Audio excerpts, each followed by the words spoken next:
I'd like to welcome all of you. I hope that this film that you're about to see will inspire you to pick up a telephone, to email, to share this information with other people. When the film is completed, we're going to give you as a gift 3 separate documentaries as you exit. We're going to give you Death by Medicine, Prescription for Disaster, and this film. They all relate to the medical industrial complex. The reason I decided to do this film is because of what I saw in the 1980s, where there was a move by the Food and Drug Administration to deprive us of our freedom of choice. The FDA felt that they had the power to claim that any food or nutrient that would make any difference in our health could not be discussed.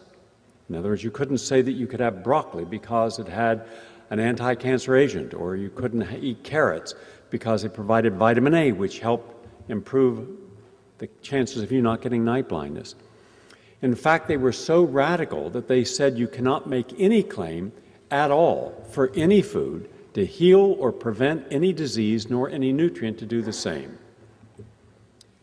I debated the commissioner of the FDA. I debated many people. I went around the United States. I went to 55 communities. I was on ABC Radio Network at the time, and WABC. I had a very popular program. And it gave me an opportunity to inspire the audience that I had and had accumulated over many years on ABC to think about something as simple as, do you want to be able to take vitamins if you choose to? Because if the FDA has its way, you will not have that choice. As a result, due to those efforts and those of the National Health Federation and other individuals working within the health field, we were able to get the FDA defeated.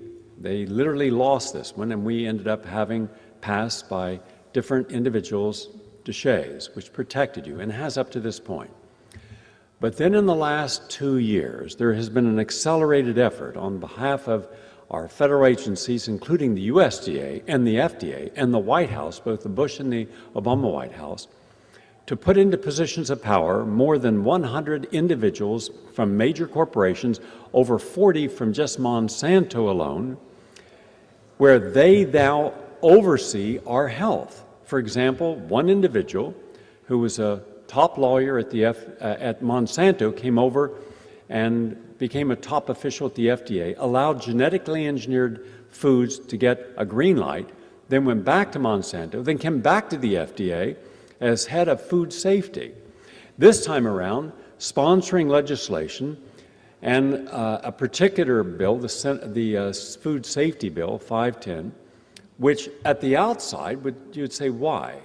We have dozens of laws to protect us from bad foods and drugs or dangerous nutrients. Why would we need another?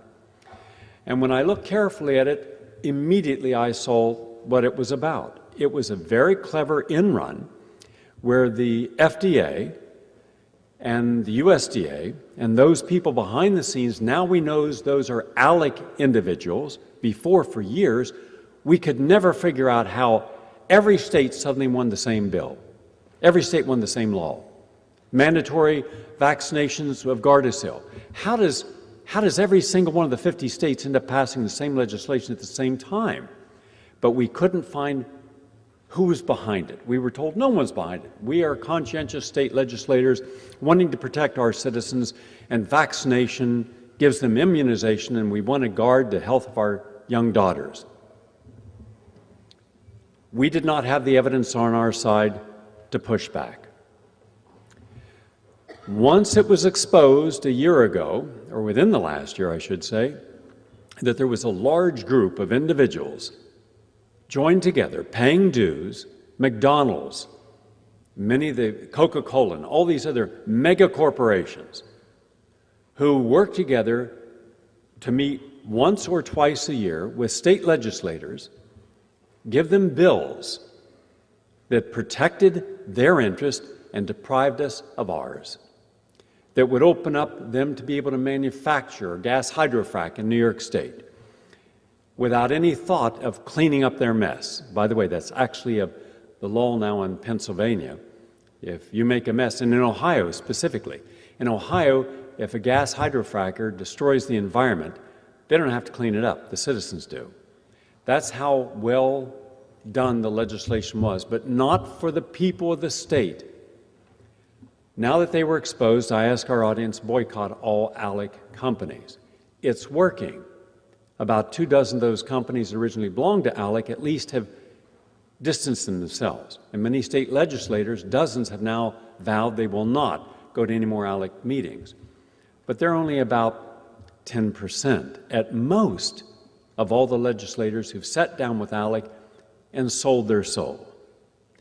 Then they come back pretty much being guaranteed that they will have the support of those companies in their upcoming re-election campaigns. But what do they get in return? When a legislator gives $1, they get over $100 in value back for it. So it's a good investment. So think of them giving $4 billion, through some 55,000 different consultants who do not have to register, specialist advisors that do not have to register, lobbyists who do. As a result, with the 530 members of Congress, when you then divide that by the number of lobbyists, they are overwhelmed. They're swimming in a sea of cash. Everything they will ever need, the incumbents have. But what we do not have is we do not have a federal government, a White House, or a state government that is there to pass bills that defend our health and our environmental health. When I saw what was happening, did you notice how many bills began to pass that had national security written all over them? But it had nothing to do with protecting us. It had to do with major corporations being protected from you showing your right of dissent. Habeas corpus, gone. The right to sue the individuals who had illegally wiretapped our phones, which were all of the telecommunication companies, gone. They gave them immunity, including Barack Obama. Protecting those who had read our emails. All of your emails are read.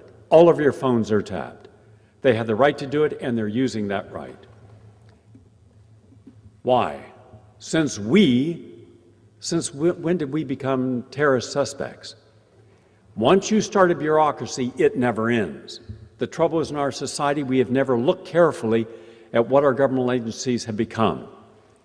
In my personal opinion, all governmental agencies have become metastasized cancers on the heart of the American public. These are not bureaucracies that are there to defend us, the military-industrial complex, with $1.3 trillion in expenditures. How much do we need to actually stay safe? About $200 billion a year. Then why are we spending such an enormous amount of money? Because those colonels and majors and generals and procurement officers and others who were in the Pentagon and the military-industrial complex then go to work for the very defense contractors, Raytheon, Halliburton, and then walk right back in the governmental agencies saying, you need this system. But the system costs $20 billion. It'll take 10 years to develop, and by the time it's developed, it'll be antiquated. So what? It'll bring jobs to your area, some jobs. And it's good for you, but not for the American public. In every agency, National Institutes of Health, the for-profit insurance agencies, the pharmaceutical industry, and the for-profit hospital associations have joined together. And just look at the log of the lobbyists that go to the White House. Look at the individuals who have sponsored legislation to keep you from being able to, if you needed an inexpensive drug, to get it in Medicare, Medicaid, or VA. You can't. They wrote the law. They wrote a 1,200-page plus law, the Medicare law. No member of Congress read it. They voted on it in the middle of the night, and within a short period of time after that, the people in Congress who were members of Congress who pushed that, lobbied for it, immediately went to work for very high-paying jobs in the pharmaceutical industry. And today, we have this monstrosity of a health care plan. And it is not whether it's right or left, it's just wrong. It will not prevent any disease.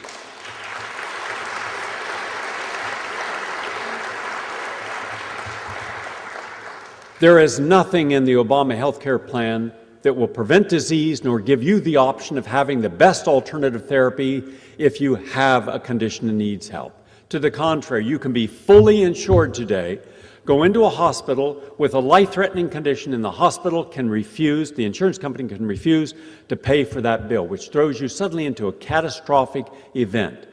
For over 10 years, the number one reason for bankruptcy was our health care bills. We just couldn't pay for them. Now, after the great bubble collapse in subprime mortgages, it fell down to second or third place, but it's right back up there again. Now, we have 90 million Americans who are over 47 years of age. There's not one single person in the entire United States government who has created any program to care about your health as you get older. Now, how in the world can you have 90 million people who are at risk of Alzheimer's, dementia, Parkinson's, inflammatory conditions, heart disease, stroke, diabetes, and no one is doing anything to prevent this at all because they're not paid to prevent your disease. They're rewarded for profiteering off your disease. That is a nation of medical parasites.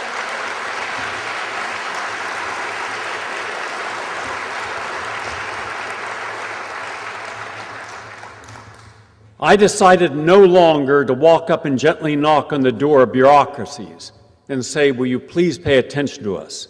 I decided to do a documentary that we'd win and kick the goddamn door down.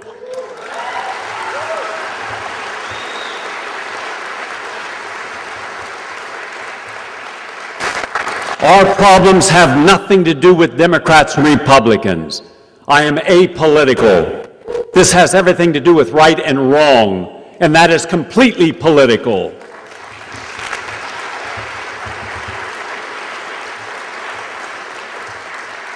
We have to understand that we have been treated as if we are incompetent and incapable of making reasonable and rational choices in our life.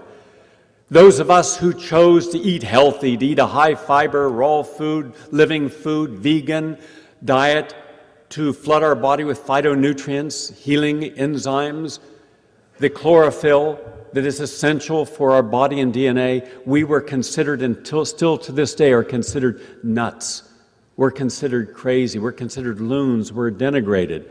For the doctors, the scientists, the professors within their fields who have looked at the evidence and it is so overwhelming, they say, I can no longer deny the truth of what really causes a person to stay well and what reverses disease. These people were delegated to the sidelines. They were taken out of their sacred positions of trust within the orthodoxy. Why? Because in America today we have only one truth, and that is official truth. If you do not believe in the official truth, then you're considered of no consequence in the dialogue. You will not find those in philosophy, education, in medicine, in finance, in environmental studies, in social work, in anything relevant who are challenging the status quo, invited to share their thoughts. So all you have is an official media, the New York Times, the Washington Post, Fox, MSNBC, all the major media are official representatives of the official truth. So even if you could take a cured patient with absolute proof that they have been reversed in their disease by your therapies using natural non-toxic, they must deny it because it is not official. But if you were to cure someone using the most toxic drug in the world, you would immediately be praised for that, and you would be the leader of a new generation of healthcare based upon the model you've created. So we accept abject failure with chronic care in the United States, arthritis, heart disease, cancer, inflammatory diseases, digestive diseases, depression. There is no major success, and yet we give them over $2.7 trillion this year. And yet those in the alternative field, those holistic nurses, chiropractors, nutritionists, dietitians, massage therapists, all the people who are qualified, credentialed, who are seeking the right answers outside of the paradigm, helping their patients, they're given nothing. Zero. Now, it's one thing if you had some people who were denied. They deny everyone. Why? Surely there must be some doctor somewhere you could give some credit for and say they've done it right. They can't. Understand they can't. Because once you allow the virus of change in, they cannot control it. No different than if you had the right information for the right protest on the right issue and you went like Bill McKibben and stood with 12,000 others over several months and 1,200 of you arrested. The media only covered that when Daryl Hannah was arrested. It was only of interest to the official media when an official celebrity was arrested. Otherwise, no media coverage of any consequence. But then did anyone do anything? No one did anything because they weren't forced to. At the very time that these people were gallantly and with bravery, including Chris Hedges, standing forefront and saying, you cannot do this without a pushback. And that person is there, Cornel West and Chris Hayes and others who spoke out about this and did something about it. They weren't giving any attention. If you're not famous, you don't make a headline. If your cause is not important, it doesn't get attention. Unfortunately, in this world, you're not important. The only significance you have is you're an economic commodity. You've been commodified and commercialized, and as long as you don't act out, speak out, or change, you're a perfect person for the system. When you defy them and you pull back, now you are radical. Isn't it amazing? Giving a woman synthetic hormone replacement therapy that by all science increases her risk by 13% minimum of a heart attack, stroke, breast cancer, ovarian cancer, colorectal cancer, and dementia, that's not radical.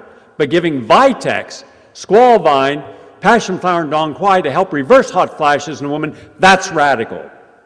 How absurd is it when they control the dialogue and the vocabulary to take good work that is empowering women and pathologize the women as if they're just another series of diseases to which orthodox medicine and official input from their scientists are the only cure. They are the disease, and we no longer should allow them to impact our thoughts.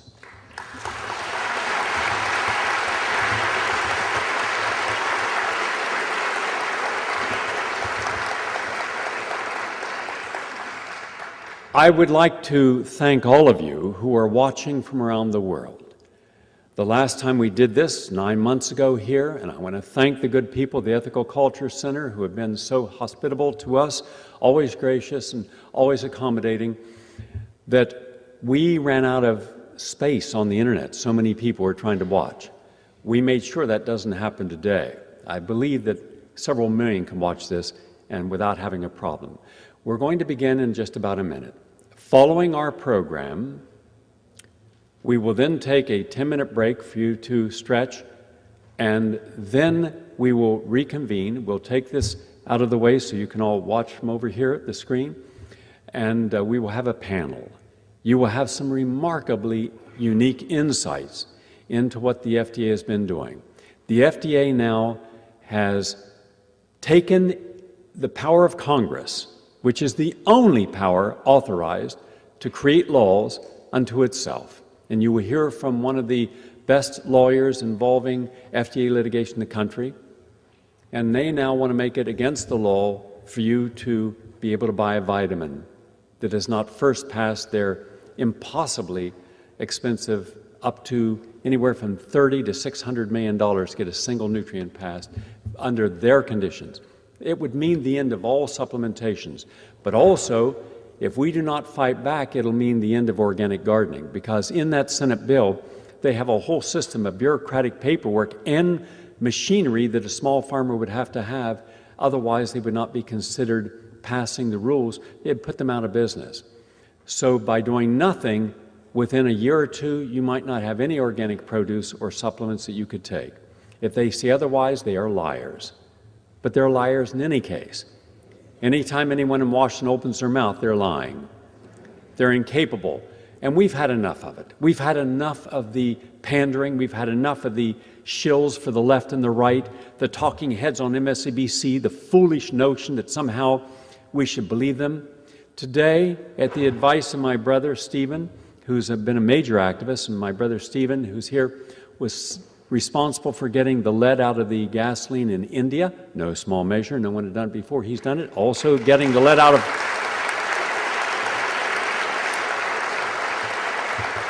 He also managed to get the lead out of the gasoline in the Dominican Republic, got a heart-lung machine, which they never had, plus chelation therapy for the children in India and chelation therapy for the children in the Dominican Republic. And every pregnant woman in the Dominican Republic gets free prenatal vitamins because of his work. So I'd like to acknowledge my little brother. Where's he at? Stand up, Steve.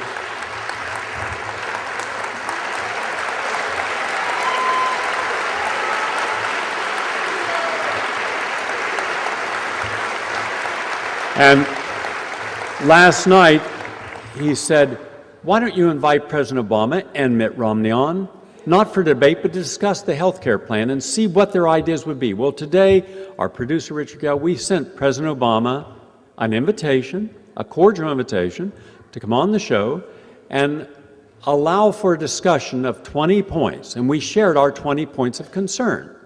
Would he come on and say how he would deal with these 20 issues? Same thing with Mitt Romney. My hope is that they will take advantage of this and come on and share with us their concerns. So I'll let you know if the feedback is positive, they're coming on. If not, it isn't. We're going to continue going forward. So now let us turn off all of our cell phones, please, and we will watch. It's about an hour and a half long. And I also want to acknowledge the people who spent well over a year and a half working with us on this. Richie, back here. Val, back here. Our executive editor and senior producer on this. And in the very near future, just so you know what's coming, because I believe we're in a perfect storm. I believe that within the next 24 months, America will face social challenges. I believe that the 254 million Americans who are suffering and will continue to suffer and nothing will change for them will begin to go to the streets. I believe our streets will become increasingly chaotic, and you will see what is happening in other countries where they've cut back. You'll see it in the United States, in major cities. I'm doing a program, it is done, it has to go in post-production, on getting old in America. So at least those people who are above 50 can have a voice so we can see what they're living through. I've been finished all my photography now on them, all my interviews. We have another major feature documentary I'll premiere in the late fall called Poverty, Inc.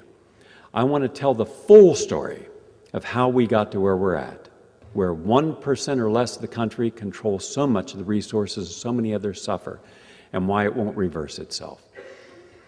All that is in that film. I want to show all of you who've been told that you have social anxiety disorder and that you have authority defiance disorder, me, and I'm sure many of you. I have almost finished my filming. I still have a couple weeks of filming on Manufacturing Madness, our film which is almost completed on genetic engineering. And we have filmed in India with Vandana Shiva and all the people and showing the people, 250,000 people telling their story who've committed suicide because of Monsanto and other companies promising them great benefits using their genetically engineered crops, and they take out microloans. They can't buy back the microloans. So on the day the microloan is due, their home is there as collateral. They come in and take their home. The person goes out in the field, and you'll see this, and just drinks their pesticide and dies. The government of India doesn't give a damn about its own people and allows this to happen, and we care even less. Okay, so let's see a commercial for Monsanto and its Roundup Ready, and let's see on the other side some people drinking their product. Wonder how that's going to go down. All right? So when I do something, I'm not going to blink on this. I'm going to show you the reality. And that's why I'm asking you to do just a few things after tonight. I'm asking you to see the power of one. I've heard so many times. In fact, yesterday when I was at the UN, any of you here from the UN yesterday who saw my lecture? Do you remember the psychologist who took on a whole rage about, we can't really change. Oh, most people can't change. She was quoting Maslow. Well, first off, I disagree. I believe that any human being is capable of change based upon the circumstances they're faced with and the determination of what they want to do. I believe in the power of one. I don't wait until there's enough of us to cause a paradigm shift. I don't believe that'll happen, but I do believe that you, each of you, can do the following and it will make a difference. Become a vegan, a healthy vegan. Don't shop in a Walmart or any more box stores. Tear up your credit cards. Take your money out of their banks. Demand that your pensions invest only in those things that are honoring other people and other cultures, not exploiting them as they did for so long. Some of the largest pensions in the United States were invested heavily in South African apartheid corporations without thinking the consciousness of those choices. Stop watching their television, reading their newspapers. Don't vote Democrat or Republican.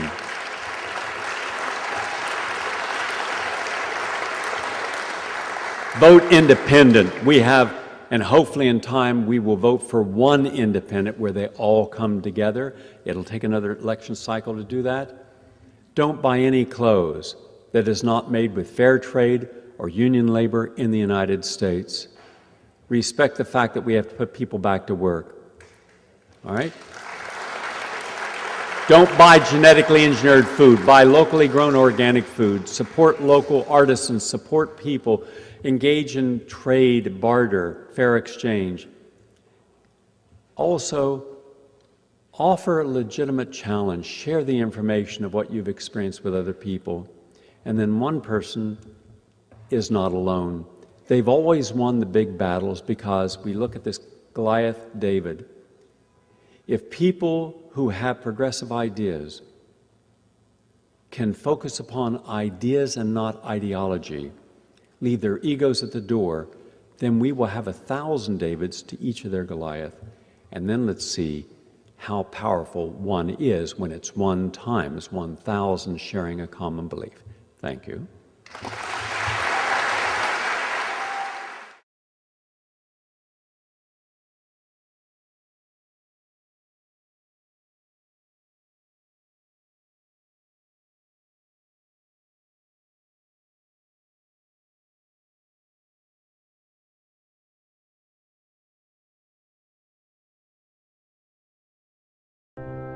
We have the FDA, the IRS, the EPA, FEMA, and many others, functioning autonomously and unchecked with the full force of the federal government. It's a government of, by, and for the bureaucrat. It really is a government that's out of control and that threatens our liberties every day. There's a concern right now that the FDA has been influenced by Big Pharma in such a way that they're going to remove from the marketplace all of the new dietary ingredients that were introduced after October 15th, 1994. They've also tried to institute maximum dose levels so that dietary supplements sold above a certain dose level will only be available by prescription. The FDA uses its power to censor and disallow truthful claims about the value of nutritional supplements. The dietary supplement industry is under siege by the FDA. Drug lobbyists do not want the American public to have access to low-cost, totally safe nutritional supplements that compete with pharmaceuticals. The FDA uses Gestapo-like tactics when it decides to take action against a dietary supplement company or a food company. We have 100,000 armed federal agents, many of them working for the Food and Drug Administration, and we see that those agents are engaging in behaviors that are reprehensible. They started walking around, they drew their guns, and I'm like, why are you drawing guns? The raid on Rossum involved no less than 5 government agencies. In the past 3 years, there have been at least 8 government raids across the U.S. involving raw dairy. The U.S. Food Safety and Modernization Act would give the FDA more money to hire agents and begin arresting small organic gardeners, raw dairy farmers, people who provide food to local farmers markets. Are we going to be forced to consume GMOs and chemically laced food and milk with recombinant bovine growth hormone? Are we going to have to eat animals with antibiotics? And the answer is you already are. You could be violating laws you don't even know exist. We need to plan a march on FDA headquarters with a list of all our demands. Bureaucrats effectively taking control of the way in which we choose to manage our own health. The FDA is obviously following drug company instructions. And that's really the basic problem that we have here in America. If they implement all the power they already have, we will live in a food fascism world. It's almost guerrilla tactics. It's very threatening and coercive and intimidates. The process is broken and in bad need of repair, and the American public is at risk. The FDA is truly a rogue agency being run by rogues from industry, government, academia. The drugs that are approved in this country are not always approved based on scientific data. They're approved based on who has the right political connection. It's obvious that the Food and Drug Administration should be subjected to a real house cleaning by outraged families who've lost their loved one. There are many drugs that the Food and Drug Administration has approved that are unsafe, at least too unsafe for the FDA's own medical reviewers to agree that they should be on the market. Rather than have confidence that a drug approved by the FDA is safe and effective, we now have to wait for millions of people to take it and to see what kind of reactions they have in the real world. Vioxx has killed at least 60,000 Americans. Increase in heart attack risk was over 500%. And yet the drug company making Vioxx covered that information up. Where there's criminal activity by executives of drug companies, they frequently get away with paying a fine and have no major disruption of their enterprise. They're spending $6 million a day on lobbyists in Washington, D.C. alone. FDA receives 40% of their budget from drug companies. They're hired guns, and they're out there serving the best interests of the company. They do not represent the American public. The FDA, in my opinion, has probably killed more Americans in this country than all the wars that the U.S. has ever fought combined. How can it possibly be that a branch or a division of this government is not beholden to the Constitution? This is a government of tyranny.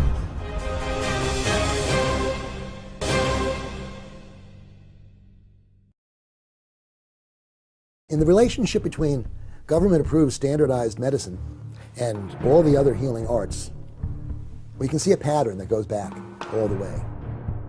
In, I think, about 1540, Parliament passed a law, the first Medical Licensing Act. It said nobody may practice medicine within the City of London unless they are first examined and approved by the College of Physicians and Surgeons under the Bishop of London. And of course, once that law was passed, the College of Physicians and Surgeons immediately started harassing all the other healers in the community. Within a couple of years, Parliament had such an outcry raised that a new law was passed, what is now called the Herbalists' Charter. It was 1546. It was in the 35th year of the reign of Henry VIII. And that charter, which was intended and stated it was a charter for all times, and it applied not just to the realm of England, but to the king's other colonies. And hence, of course, that means to the American colonies. And those American colonies, when they became free and independent states, adopted the common law of England as our common law. All the common law of that time is part of our common law unless the legislature explicitly changes it. And so the Herbalist Charter, which reviews the history of the relationship between the physicians and the wise women and the herbalists and the others of its time that we would call alternative practitioners, or as I like to say, advanced healthcare practitioners. Healers understand the charter and understand that it's part of a very long tradition of healing within the community. And that tradition is one which we applaud and which we are humbled by. About 100 years ago, things were really beginning to change in the United States. We were changing from an agrarian economy to an industrial economy. Titans of industry really wanted to be able to control the world financial system as a whole. When the Rockefellers took over the allopathic medicine, there were many types of medical education in the United States. There were homeopathic doctors and there were naturopathic doctors who were using natural medicines to heal, and they were having very good outcomes. Once the Rockefellers took over the system, they closed down those other schools and they only promoted the sale of their drugs, they promoted surgery, and they promoted radiation. The Rockefellers were also in charge of the oil industry and the chemical industry, and they also made an alliance with a huge German concern called IG Farben, which was a big chemical industry in Germany. The Food and Drug Administration was started in the 1930s, and it was sold to the people of the United States as an agency that was going to protect its food and drug supply. And of course, in the early part of the century, people wrote about some of the terrible things that were happening with the meatpacking industry and in the food industry in general. Patented drugs were being advertised all over. And then there were, nostrums were considered secret formulas. And there usually were proprietary formulas. So they got all these addictive drugs in there, and they weren't even listing them on the label. So people were thinking heroin and cocaine, morphine and other types of opiates. And they weren't being told that they're even on the label. So they forced a labeling. There was a lot of mischief going on in the food industry, and the FDA was set up to correct that problem. They evolved into regulating drugs, medical devices, and at this point they regulate just about anything that goes into the human body. In the 1930s, 1938, the FDA became a monster. And from that point forward, it has grown by leaps and bounds until the 60s, when it acquired jurisdiction over both safety and efficacy of drugs. Then in 1938, they passed a law under Franklin Roosevelt defining a new drug, safe and effective for prevention, treatment, mitigation of disease, whatever. The FDA basically appointed itself as the experts. Senator Estes Kefauver sponsored an amendment that was passed, expanding the authority of the FDA to go beyond the safety of new drugs to the effectiveness of new drugs. And that was signed into law on October 10, 1962 by John Kennedy. At that point, the FDA was largely captive of industry. The FDA does no clinical testing of drugs itself. It relies entirely on submissions made to it by the drug companies. This would appear to the average person to be a gross conflict of interest, and in fact it is. There's a concern right now that the FDA has been influenced by Big Pharma in such a way that they're going to remove from the marketplace all of the new dietary ingredients that were introduced after October 15th, 1994. And regrettably, those are some of the most effective supplements that Americans are now taking. We're talking about resveratrol. We're talking about the ubiquinol form of coenzyme Q10. There have been substantial improvements made in the quality of dietary supplements. Drug companies are seeing this. They're seeing their profit margins threatened because people can go and use a dietary supplement in lieu of a prescription drug and perhaps get a better benefit with no risk of side effects. Recently, the FDA promulgated a thing called the New Dietary Ingredient Guidance. In the first decade of application of the New Dietary Ingredient Guidance, FDA took a rather conservative view of what a new dietary ingredient was. They would say, oh, well, if it was in the food supply and you can show that it's in the food supply, we will allow you to sell it and not prohibit you from selling it, and not require you to make a scientific submission. Well, increasingly in the 90s, the FDA took a more restrictive approach, increasingly requiring the submission of new dietary ingredient petitions before it would allow a substance in the market, and expanding its definition of a new dietary ingredient, keeping more things out of the market as a consequence. The purported purpose for the guidance is to help create more safety for consumers out there that are consuming dietary supplements. The interesting thing to note is that there have been 0 deaths from dietary supplements as long as the CDC has been keeping track. Supplements are very safe. They're based on food. Congress recognized the safety of supplements when they grandfathered all the supplements to date. In 1994, when they passed the Dietary Supplement Health and Education Act legislation that governs the regulation of supplements. Now, Congress did at that time say any new supplements that were to come into the marketplace would be required to notify FDA so that FDA could keep track of what was happening going forward. Well, 90% of the dietary supplement companies that now exist did not exist in 1994. And those that did exist, hardly any have records from 1994. Well, what the government is saying is, catch-22. Your product is grandfathered, but only if you can prove it. And it being on our published list isn't proof anymore. That's the sort of manipulation that we see coming out of the FDA. If the individuals working for the FDA were taking their jobs seriously, they would not do that.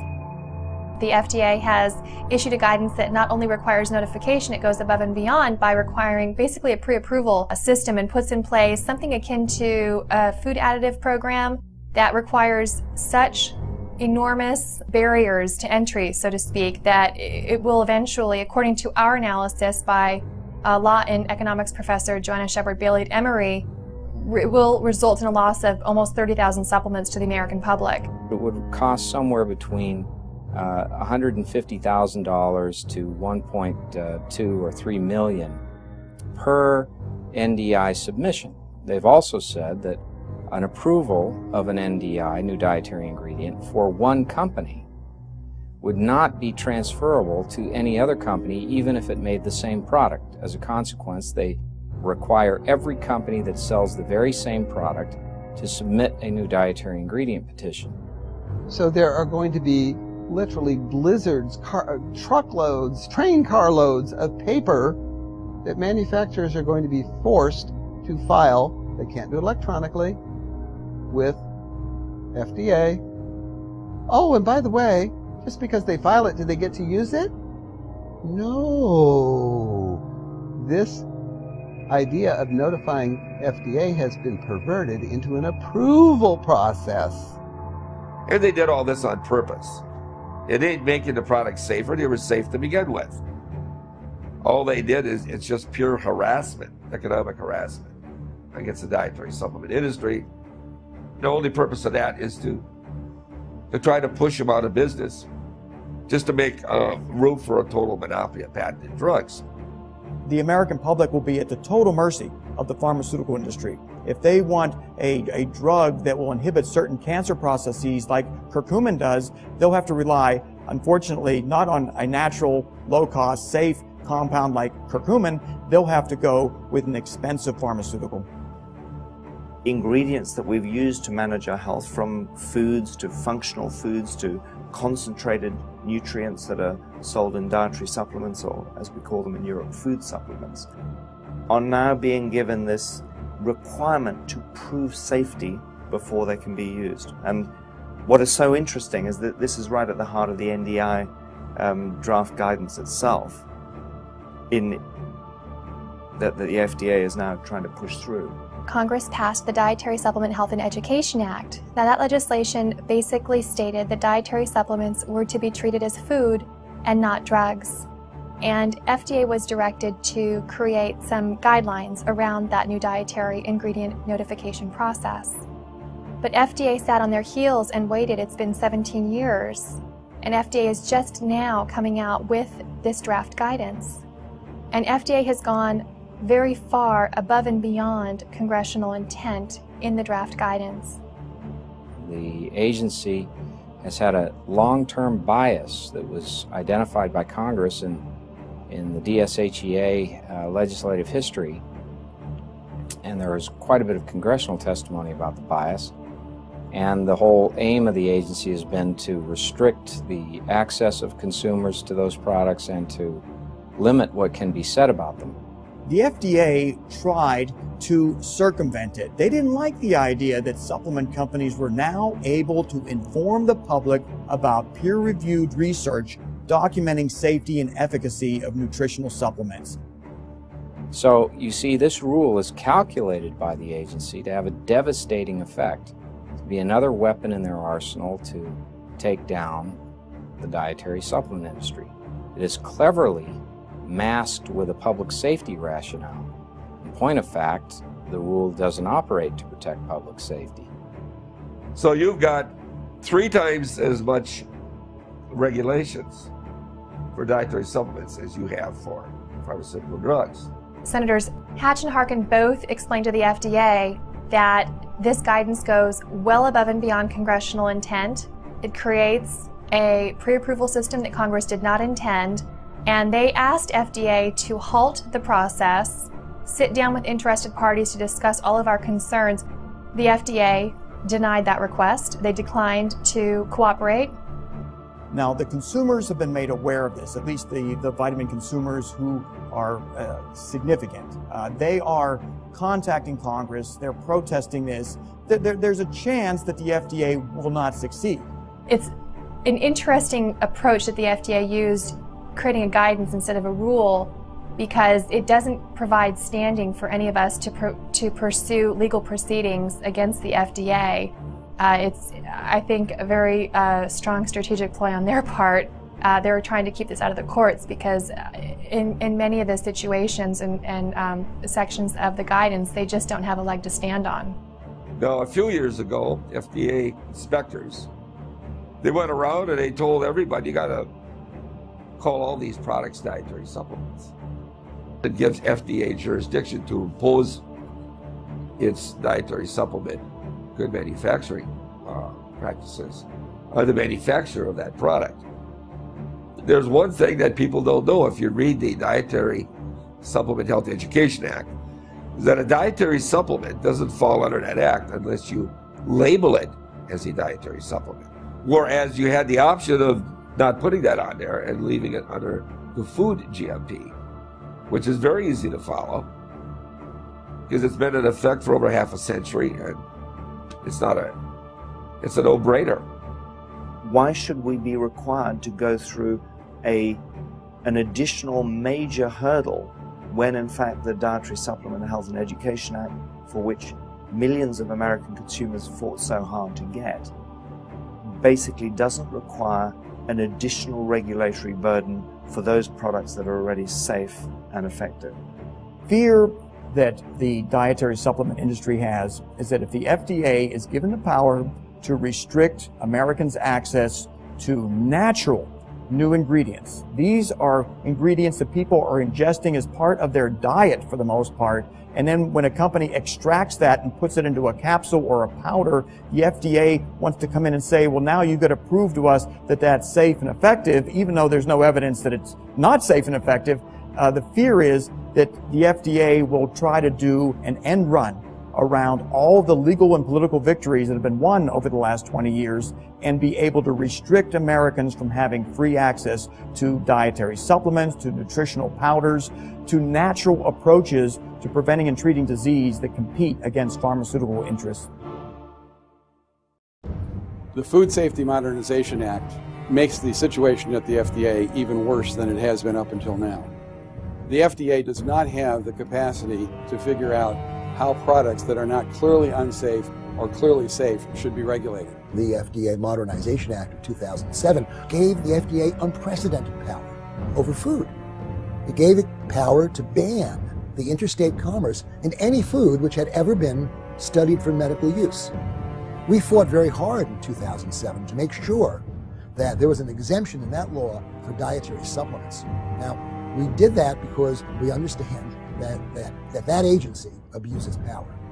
And this act would give the FDA even more power, more money to hire agents to canvass the countryside across the USA and begin arresting small organic gardeners and begin intimidating raw dairy farmers and intimidating even people growing food in their own yards, in their own gardens, people who provide food to local farmers markets. All of these people are about to be assaulted by a new regulatory wave of intimidation and oppression that is really targeted against those who produce real food in America. The idea that we would treat something that's essential as if it were harmful and require that it have all the kinds of double-blind, placebo-controlled studies that underlie drug testing is designed to undermine the health of the public, to remove choice from the individual consumer, and to take responsibility away from us for taking care of our own health.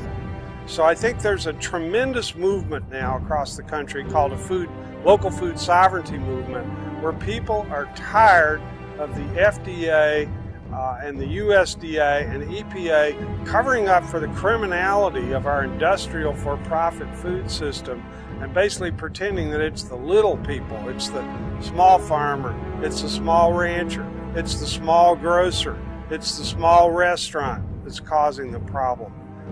And what they're going to do with that authority is what they've done with all the authority they've had up until now.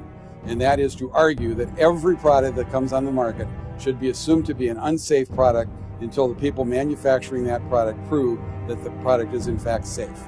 That's a good standard for something that's intrinsically harmful, like a drug or even a food additive. It is not a good standard for products such as herbs and nutrients, which are intrinsically benign and which are products that have been used for thousands of years and are essential for our health.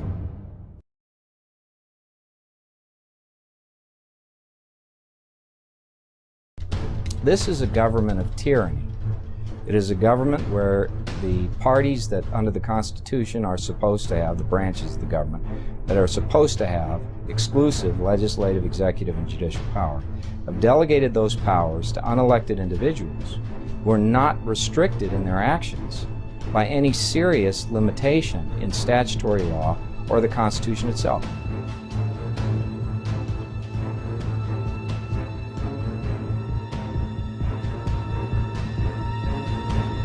The FDA uses what could reasonably be described as Gestapo-like tactics when it decides to take action against a dietary supplement company or a food company.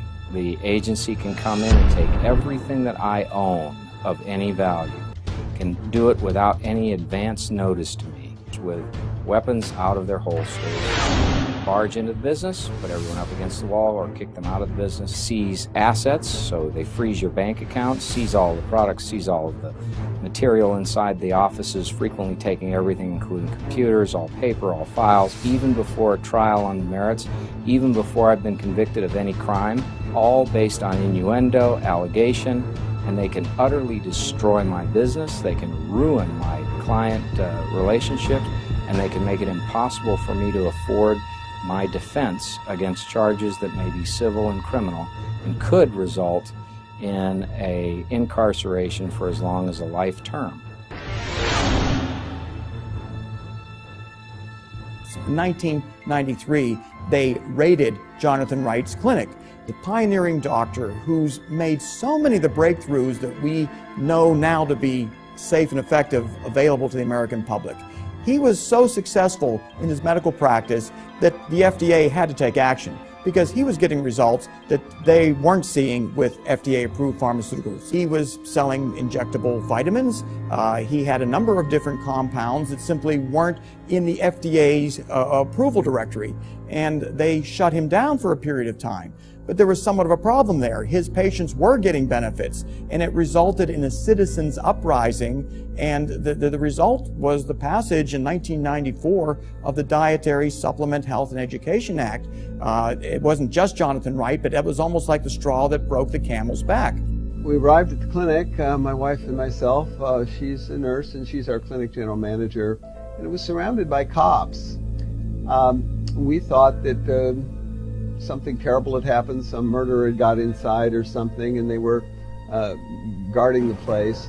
And it turns out that agents from the FDA had herded all of our clinic employees into the waiting room and were holding them there.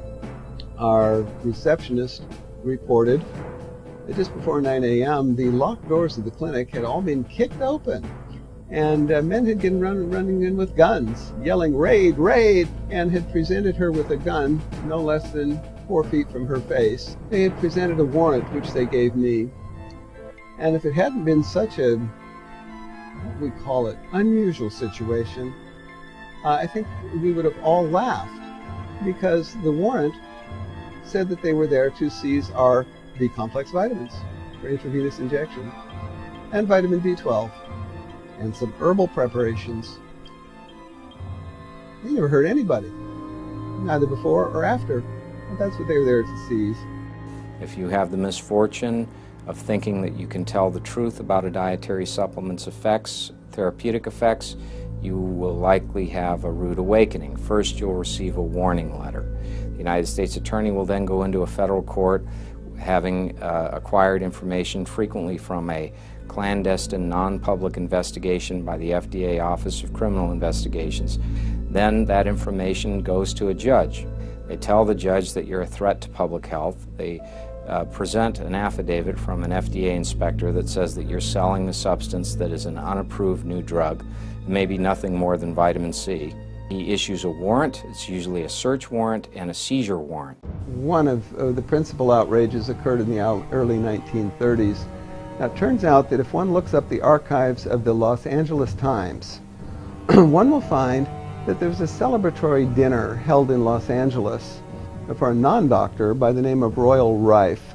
And this celebratory dinner was attended by faculty members from the University of Southern California, all of whom had signed affidavits to the effect that cancer patients they had sent to Royal Rife, treated by Royal Rife with energies, had all been cured. All right, what happened? Why is cancer such a problem now if Royal Rife could cure it? A lawsuit was instituted against Mr. Rife. The lawsuit dragged on. Oh, and his place that manufactured his equipment mysteriously burned down. In 2008, they had a very long inspection at my office, and that was, it lasted like 3.5 days. This is a small office here, right here in West Dallas. And I made a few products there, some herbal extracts. I made a colon formula called Perfect Colon Formula, another product called LeBeau's Cold and Flu Formula. I provided information in there on the benefits of the various ingredients in the formula. So I did, like I have been doing since 1994, I did research at the National Library of Medicine to see what the health benefits were. The U.S. Attorney then said, well, if you, small fine, no jail time, $100 maybe. And I said, I'll think about it. And then I decided to close the business down because I decided there's no point staying in business if you can't tell people how products prevent disease. You see, the FDA shuts down all speech, prior restriction, regarding nutritional supplements, unless the FDA gives permission for such speech. It's incredible. This blanket restriction of speech is clearly a violation of the First Amendment guaranteeing free speech. Let's talk about the cherry growers. A group of cherry growers had a website, and on that website there was a link. It was to Harvard's website and their research on the benefits of cherries in terms of treating gout, I believe. So FDA looked at that website. There were no health claims on that website, but it linked to another website that discussed scientific peer-reviewed research, and FDA determined that that was sufficient to be making an illegal health claim. FDA went after the cherry growers, literally with guns blazing, knocked down their doors, forced them to sign a consent decree, and agreed never to share any information about the benefits of cherries. Again, at the risk of all sorts of legal proceedings and essentially the loss of their company. When it wants to censor someone from speaking out about cancer, or when it wants to exterminate a company that is providing nutritional supplements to the marketplace, the FDA will stop at nothing. It will violate laws, it will violate civil rights, it will violate due process, it will commit international crimes. I didn't realize until it was carefully explained that the FDA was a criminal. Let me say that again. The FDA was a criminal organization. The FDA routinely violates the Administrative Procedure Act. Now, this is a law. It was meant to protect citizens from businesses from arbitrary and capricious regulatory activity. It states clearly that businesses that are regulated by the federal government must have a clear understanding of the regulations. And more importantly, the regulations cannot be arbitrary and capricious. The FDA asserts that it would approve all claims presented to them that met the FDA's, quote, standard of scientific agreement. Yet nowhere in any FDA writings whatsoever was significant scientific agreement ever defined. Does that mean 10 studies in the American scientific literature? 15 studies in the worldwide literature? If the FDA cannot or will not define significant scientific agreement, then all of the regulatory actions are arbitrary and capricious. And that is against the law. If you're involved in alternative medicine, if you're involved simply in producing a healthier, more natural food, FDA doesn't always like that because the processed food companies, they don't want the competition. FDA will respond by literally sending in armed officers to raid the makers of healthy, natural products who don't have the wherewithal to defend themselves. The major milk producers, dairy producers, lobbied the Food and Drug Administration to rid the marketplace of an emerging new competitive threat from organic farmers. And to eliminate this threat, they did what many, many large companies do. They unleashed their K Street lawyers on the regulatory agencies and on Capitol Hill.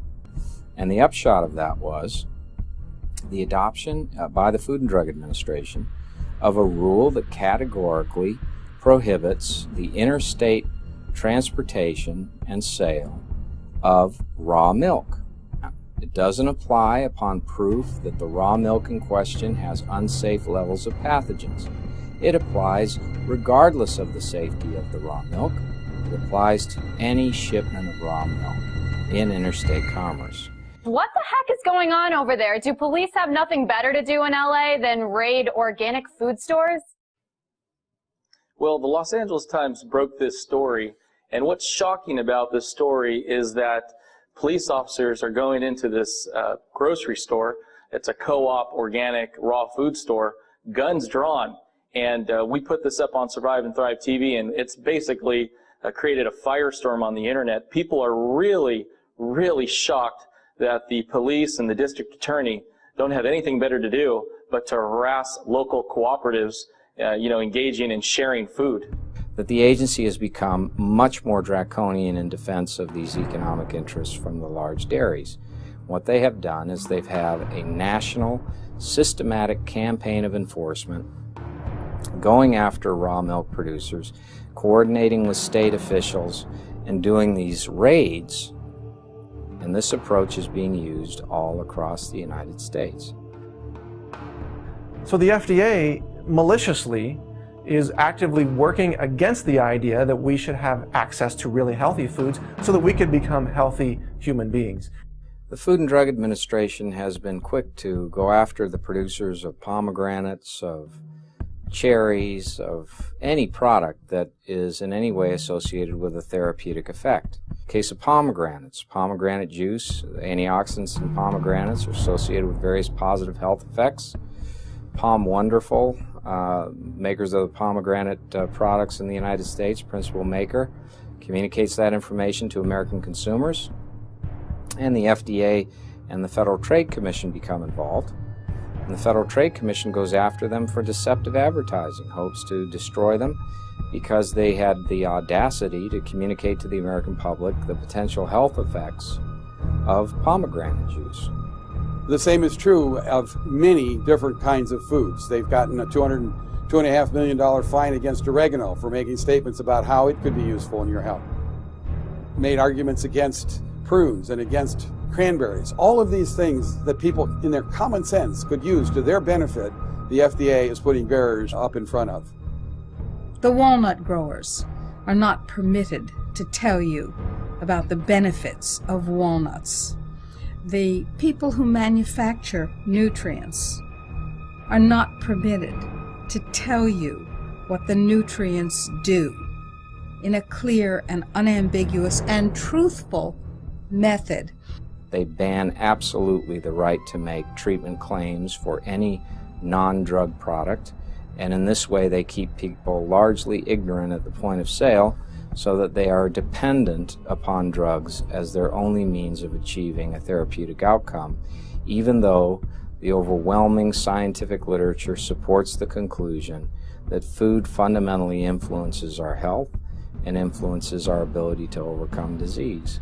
If you tell the public that your food has these kind of health benefits, that food then transforms into a drug. And since the FDA has not approved that food as a drug for that indication, it's an unapproved drug. The FDA doesn't want you to know that foods like oranges and celery have anti-cancer elements, or that you could drink raw broccoli juice and actually prevent breast cancer tumors or prostate cancer tumors, especially if you combined it with other nutrients. But the truth is, health is available in abundant, intensive form, and diseases go away when the body gets what it needs at every level. And one of the ways that it needs to cure itself is intensive nutrition.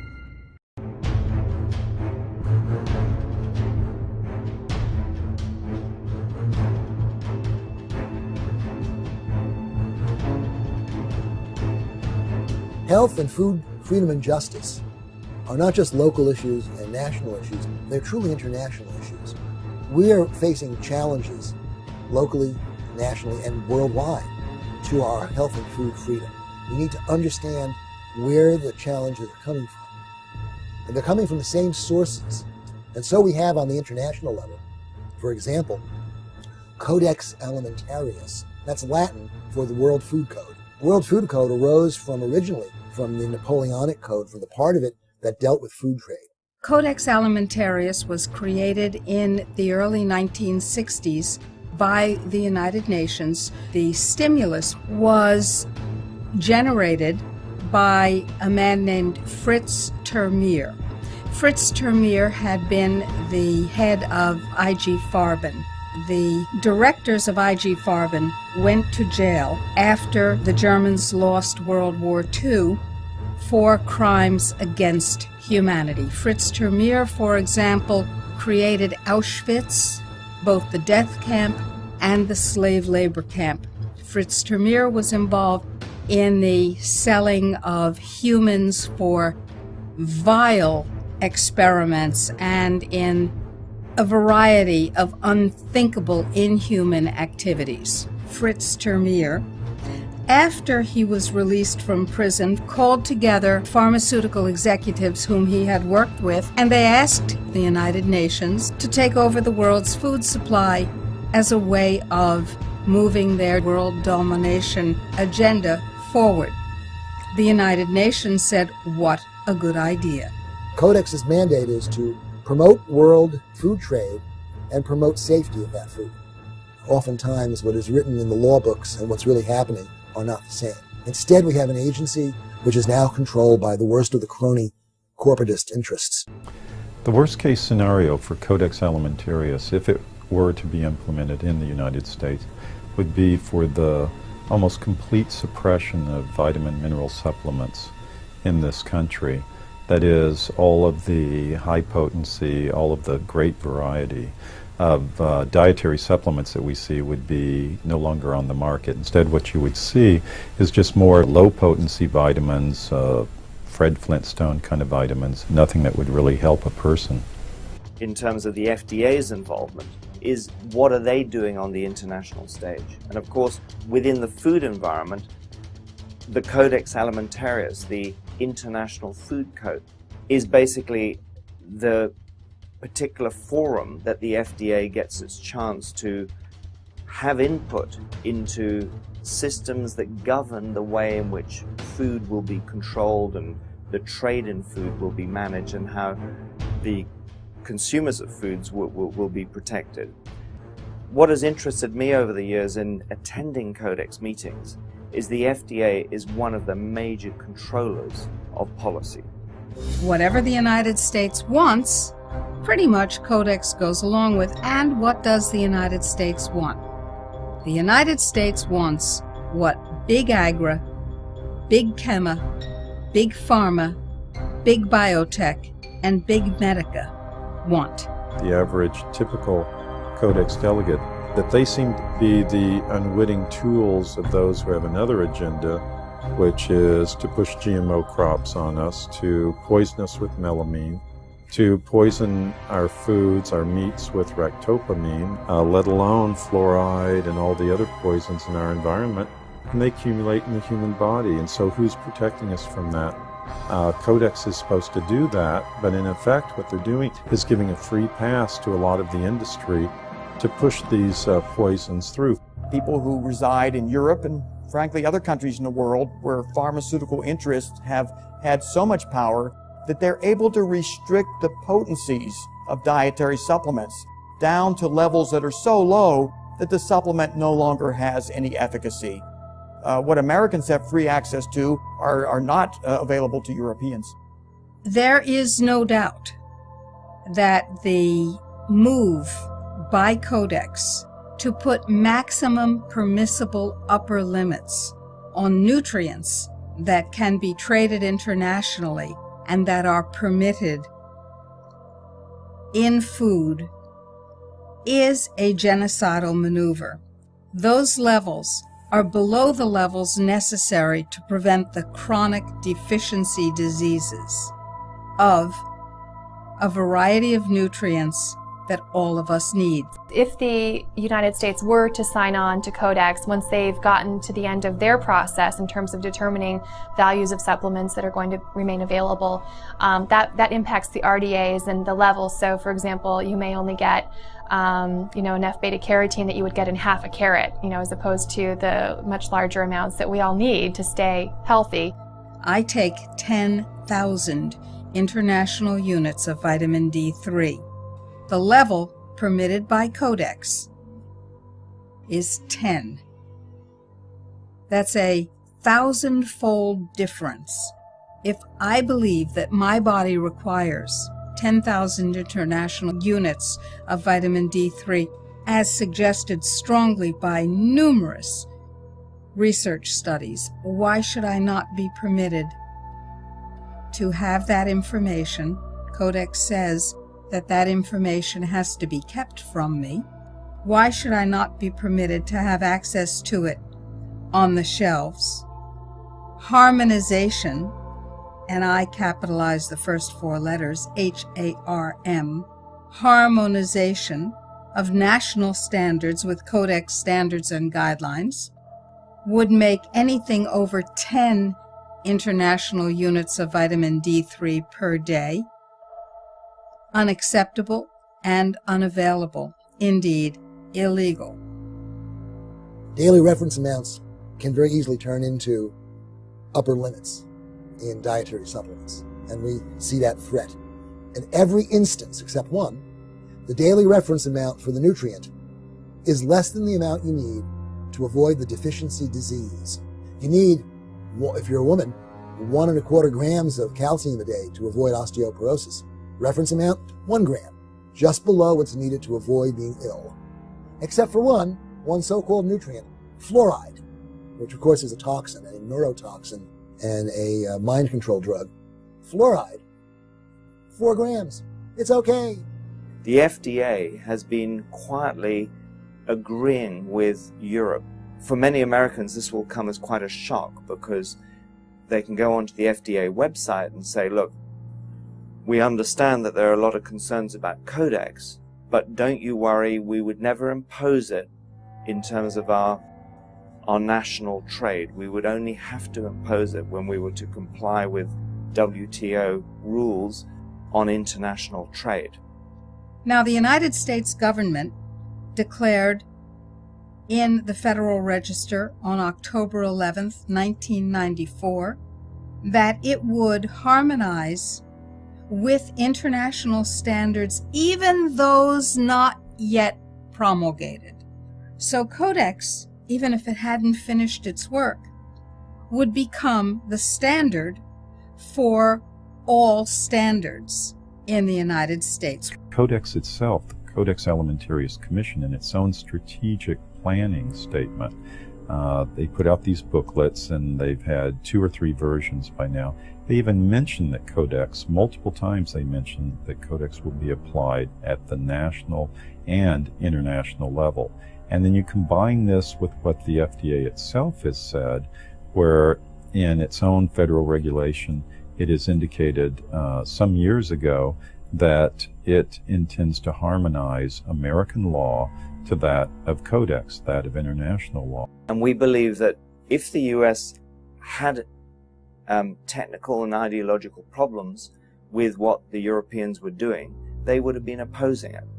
But they're not. And what then becomes even more interesting is to say, well, where is the collusion occurring?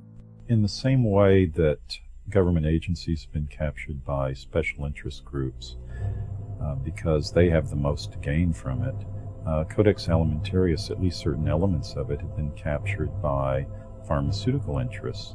And what they've done and how they started is quite a tale, because what they've done is they realized early on, especially once the WTO came into effect in 1994, they realized that there were enforcement powers processes. That is, that once the Codex guidelines and standards were established, by capturing and directing and controlling the efforts of Codex, then they could have their agenda put in force, and their agenda being the suppression of natural alternatives that would compete with them. Because what do when they're faced with competition? They either beat it in the marketplace, or they do what the time-honored tradition is: you run to the government and you get laws and monopolistic rules and regulations passed that will enable them to put their competition out of business. So what's the best way here? Grab the global agency. And the global agency in this case is Codex Alimentarius Commission. From a Codex point of view, you've got to understand that the FDA is not being an ally to the American people. It's not speaking a language that is in any way in support of the dietary supplement industry or the practice of natural medicine. So we have a situation where we are faced with this irrational power to abuse our lives, and we have a choice. We can stand our ground, or we can knuckle under it. Constant public pushback is needed to make sure that the United States does not harmonize with Codex restrictions. There is what we call the Codex two-step, which Jim Turner, president of Citizens for Health, and myself developed, where we reading the Codex rules very carefully. It's clear how they're enforced. They're not enforced by Codex. No, they're enforced by the World Trade Organization. If you violate Codex rules, you may find yourself at the end of a trade sanction. You have various treaties that the United States is a signatory to, including, but not limited to, the sanitary, phytosanitary agreements, the SPS agreements, technical barriers to trade agreement, the Central American Free Trade Agreement, the North American Free Trade Agreement.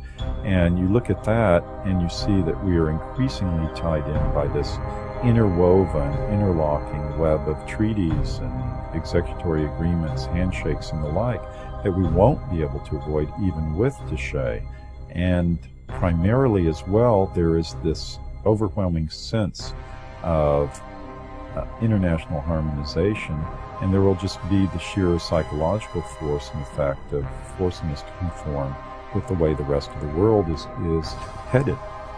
That's a problem, and that's something that we face, and that's the response to these people who say nothing's going to happen here.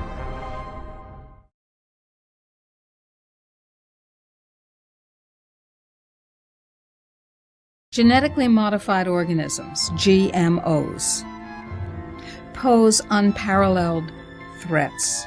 Nothing like them has ever existed in the entire course of life on this planet. The campaign of ignorance that is currently being waged by the FDA is so insidious that the FDA actively opposes the honest labeling of genetically modified foods. Every single independent study conducted on the impact of genetically modified food shows that it damages organs, it causes infertility, it causes immune system failure, it causes holes in the GI tract, it causes multiple organ system failure when it's eaten. It causes a variety of changes, some of which we can't even guess at, as new proteins are coded for by the altered DNA that we've never seen before. We are playing with genetic fire. The FDA came out with its infamous policy stating that genetically engineered foods are substantially equivalent to non-genetically engineered foods. The person in charge of labeling policy at that time was Michael Taylor, who had previously worked as an attorney and lobbyist for Monsanto. After Taylor left the FDA in the early 90s, he went back to Monsanto and then came back to the FDA.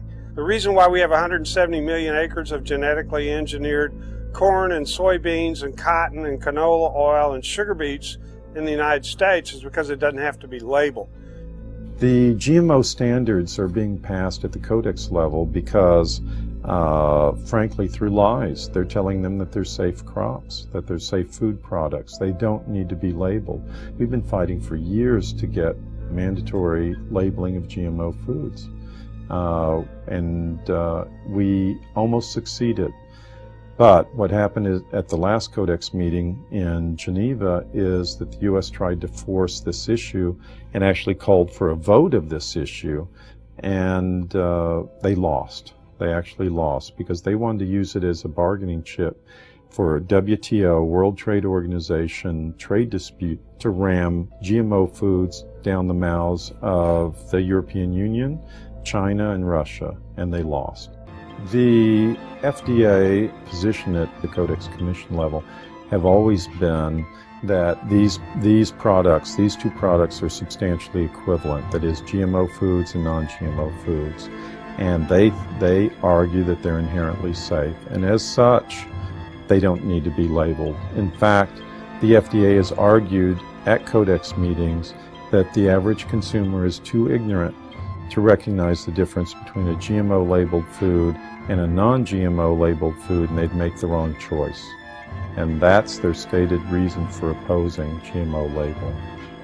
For one example of many, in 2001, a small California biotech company called Epicite patented a product, patented a gene, which causes both men and women who eat it, in the form of any product, to produce antibodies to sperm. If the men eat the Epicite gene, they produce antibodies to their own sperm, rendering them irreversibly sterile.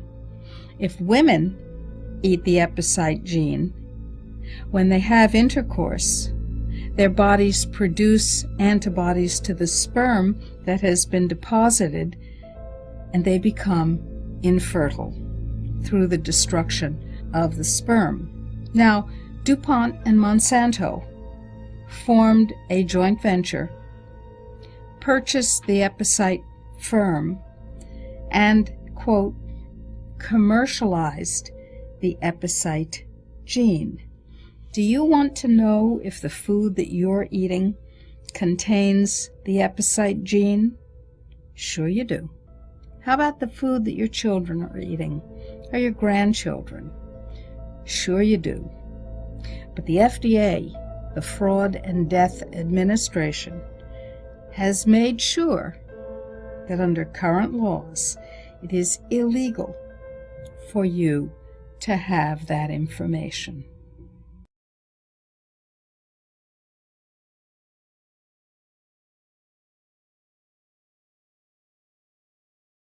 The United States has been transformed from a republic, a limited federal republic that the Constitution defines, into an unlimited bureaucratic oligarchy. What is perhaps most extraordinary about the U.S. Food and Drug Administration is that whatever it says is accepted as gospel by the conventional media and the conventional medical industry. FDA receives 40% of their budget from drug companies, and it's been this process where slowly but surely drug companies have gotten their hooks into FDA deeper and deeper. You have whistleblowers and you have former FDA staff members and employees who have come out and said that it's understood that FDA works for drug companies, they work for device companies, they work for the companies who pay their paychecks. But it's even worse than that.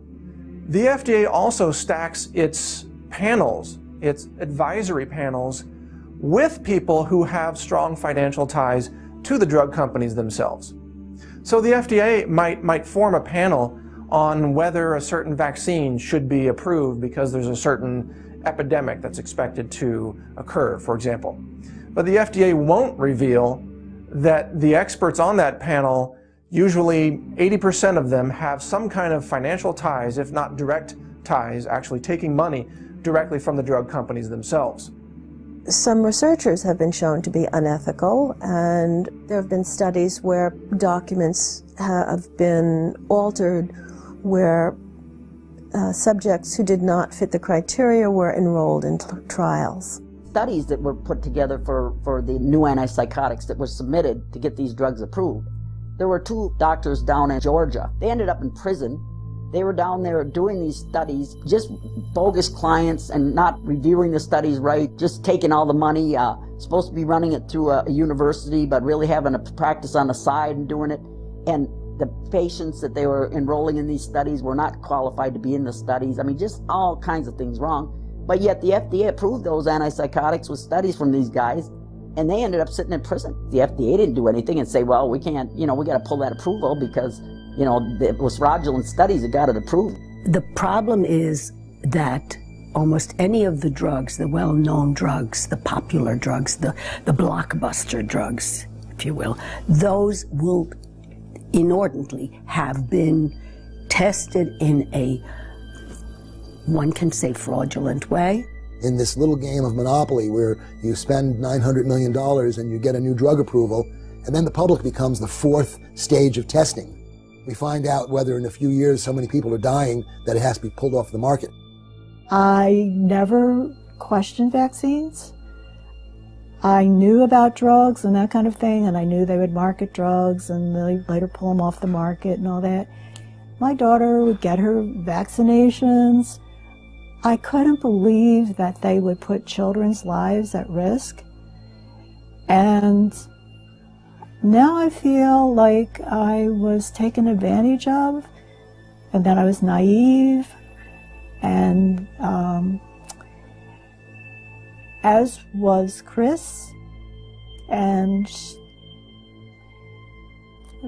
that her life was taken from a vaccine she didn't need, about which we were falsely informed, and there was no justification, no medical justification for fast-tracking this vaccine, and that consumers were not being informed of the risk benefits. There's more injury and deaths to come unless we become more aware, do something about what's the process. You have the FDA who approves, licenses, and follows a vaccine. They're working in conflict of interest with themselves. It's been 3.5 years since Chris died. She was afraid of being alone in a dangerous situation. And I just think of that in the context of her being alone with this, whatever was happening to her the night she died, and nobody was there. And that hurts, to think of that. And the courageous part of her would want to be a voice that continues, want to help others. She'd want to make sure that her death was not in vain, that it had some purpose, and that was in raising awareness that, studies that show that there's no scientific basis for what they're promoting. Every drug that makes the headlines, eventually, you find that their record is really, you wonder, how did they ever approve it? It's this kind of callous disregard of the public health that has characterized the FDA's treatment of drugs. They have protected well the financial interests of the largest institutions on earth, state-sponsored drug monopolies, and they have acted in ways that harm fundamentally the interests of American consumers and patients. And you know, the FDA is not supposed to approve a drug for any disorder that's not in the DSM. Okay? In the DSM, there is no disorder of bipolar, pediatric bipolar in the DSM. But yet, it finally approved, I think it was Risperdal in 2006 or 2007, for children. The FDA isn't up to inventing disorders. That's the American Psychiatric Association's main job. But the FDA just came right out and said, no, we're saying it's a disorder. We believe it's there.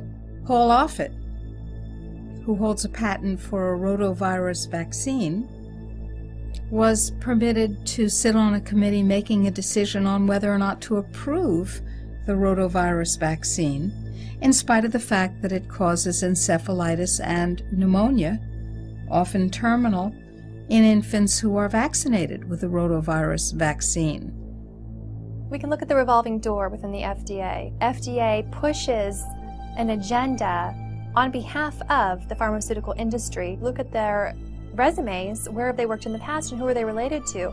There is a huge relationship between FDA and pharmaceutical industry and pharmaceutical interests. FDA advisory committees that are the precursors for whether the FDA, on receiving their recommendation, is going to approve or disapprove a drug or a medical device. And you're right, the FDA keeps saying they can't find enough qualified people, so they have to take them from industry, and so they give them waivers. The FDA uses this as a cover story so that when it approves a drug, it can say, well, this was recommended by our advisory panel. The FDA is composed of smart people, but they're smart people with a conflict of interest. They're smart people who make their decisions based on what will support their financial needs or their academic needs, not what makes scientific sense. The current head of the FDA, Dr. Hamburg, in the year before she became head of FDA, received $2 million in compensation from Henry Schein, the drug company that used to advertise itself as your location for all things vaccination. $2 million in consulting fees. Now she runs the FDA. So here we have Margaret Hamburg, FDA commissioner, being told that RBGH milk will increase risks of breast, colon, and prostate cancers and not doing anything about it. So we're dealing with FDA commissioners, which in this regard and in other regards, which I could document, have shown themselves to be recklessly irresponsible. Well, the Food and Drug Administration is under heavy influence inside and out by the food and drug lobbyists. Consequently, we are still being exposed to bovine growth hormone milk, which most Western countries have banned, like Canada and Norway. And we still have hormones and antibiotics in our meat products, which are at such risk that they're not able to be exported to a lot of countries that ban them. The FDA has removed all liability from vaccine manufacturers and participated in a vast conspiracy against humanity by covering up the damage that vaccines cause, by covering up the damage of GMOs, by covering up the damage that pesticides and herbicides and irradiation and all the other approved techniques and technologies that the FDA so happily endorses will cause. The biggest obstacle that we at the Government Accountability Project face is an internal environment at the FDA, which can be summed up in one word: terror. The employee will be fired and not only removed, but disgraced, possibly worrying about prison time, completely trashed and smeared. Even for the most esteemed scientists, when that type of harassment comes from the highest levels of a government agency that generally is respected, that's an extreme hurdle to overcome in the future. What's hard to understand is the enormous pressure that people that work at FDA are under, and the way that the insidiousness of the system works against the best outcomes for consumers. One person who we've worked with and talked to in great detail has had the experience of saying this drug should not be approved, and having his supervisor say to him, if you look around this room and see all the other people working here, do you realize that if we lose the money from the drug industry, these people will lose their jobs? So if you're here saying that drugs are not able to actually be approved, we're in a situation where we're putting in jeopardy all the jobs of the people you work with. The Union of Concerned Scientists did a survey of scientists at the FDA, and 40% said that they were afraid to warn the public about public health hazards due to fear of retaliation. The FDA's Deputy Director of the Office of Drug Safety, David Graham, has repeatedly stated that there's this undue influence, that essentially he who pays the piper calls the tune. I would argue that the FDA as currently configured is incapable of protecting America against another Vioxx.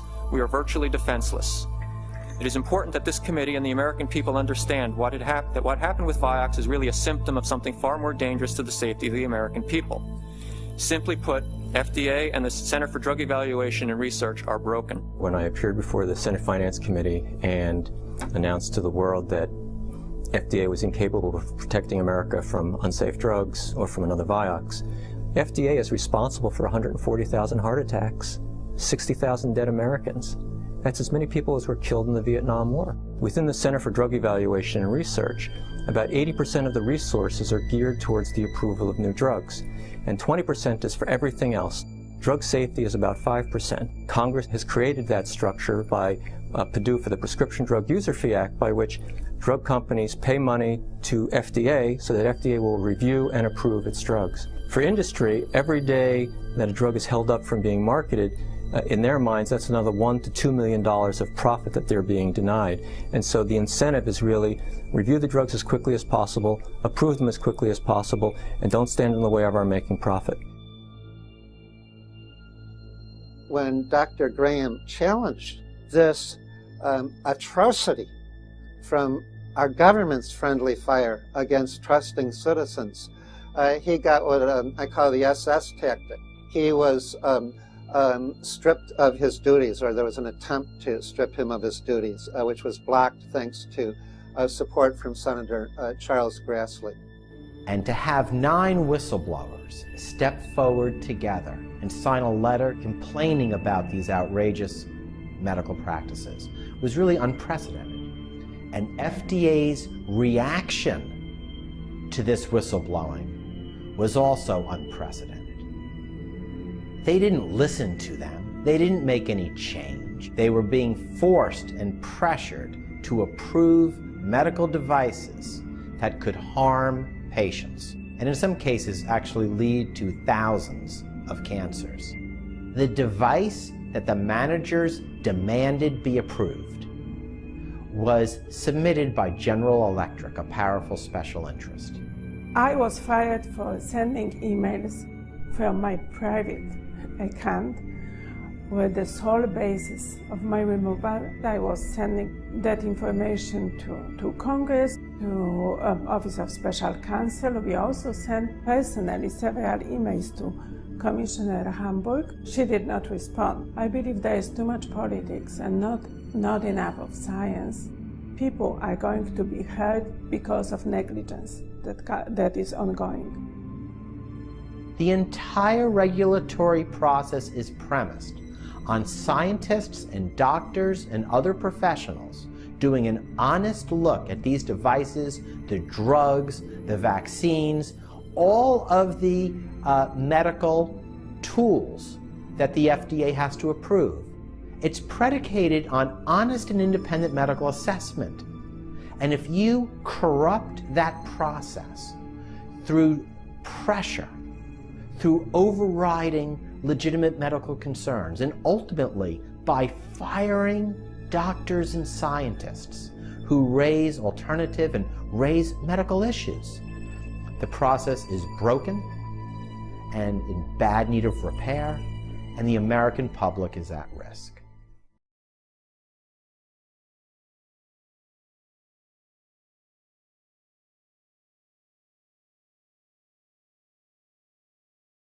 Every profit-seeking or power-seeking institution that is created in opposition to something else eventually begins to create the very thing that it claims to oppose in order for it to survive. And we see this in the pharmaceutical industry. It needs sickness and disease in order to survive. Keeping people sick is indeed a profitable business, and it's something that should be avoided. But to my mind, it's not the problem isn't that it's the for-profit part. The problem is that it's a monopolistic control by the pharmaceutical industry through their sidekicks in the government, what I would call a fatal embrace.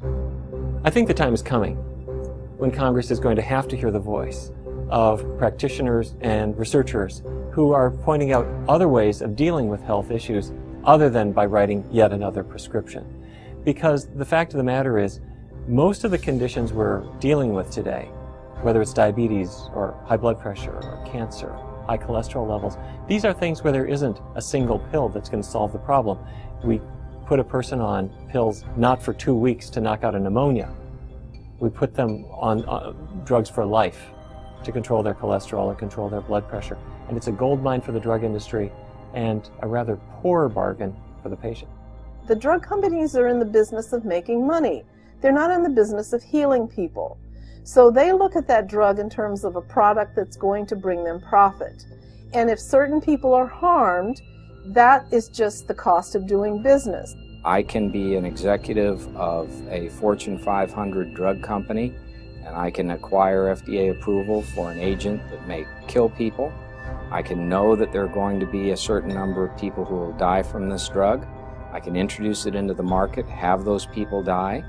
I can never have to answer personally for that decision, even if I violate federal law, even if I commit fraud, even if I violate the rules of the agency.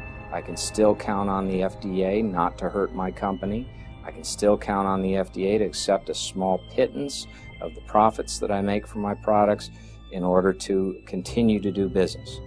Unlike any other industry in the United States, pharmaceutical companies can literally get away with murder. Pharmaceutical companies maintain control of the data collected in the clinical trials. They conceal the harm by not publishing the cases where there were bad events, whether it's deaths or heart attacks. Whatever is an adverse event, which means a risk for anyone taking the drug, they cover it up as if it didn't happen. They don't publish it. So what has happened over the last several decades is that the pharmaceutical industry in particular has become the #1 cause of disease and death in America by poisoning people, essentially, with its toxic chemicals, by weakening people's immune systems and weakening their liver, weakening their neurological functions so that they become future revenue-generating patients. About half of all of the drugs that are approved for public distribution are quietly recalled within about 5 years because they're too dangerous.